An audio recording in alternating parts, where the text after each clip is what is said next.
Hey kids! Have you ever wondered where rain comes from? Let's find out together on Khuld Academy. The water cycle.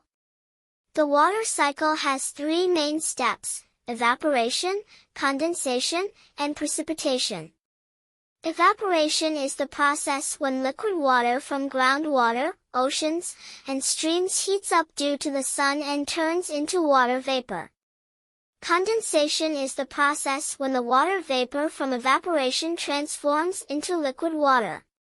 This condensed water turns into clouds, which later produce precipitation. Precipitation is the process where the liquid water falls back to earth in the form of rain or snow. This rain or snow water runs off the surface of the earth and will be used again for evaporation. Thanks for watching. This is Khuld Academy.